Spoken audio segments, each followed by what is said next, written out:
The Kindness of the Little Bird Story.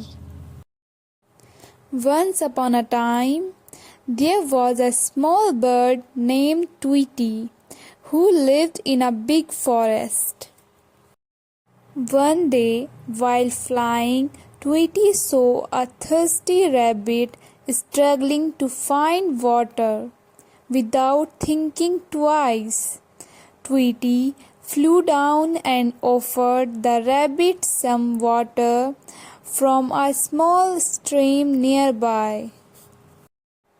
Tweety chirped happily and replied, "Kindness is not about knowing someone, it's about doing what's right."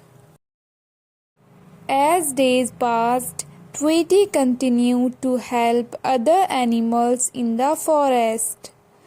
One day, a strong storm came and blew Tweety's nest away. The animals of the forest, who remembered Tweety's kindness, came together to build her a new nest.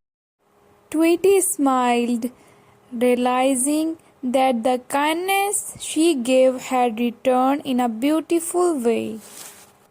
Moral of the story: kindness always returns in unexpected ways.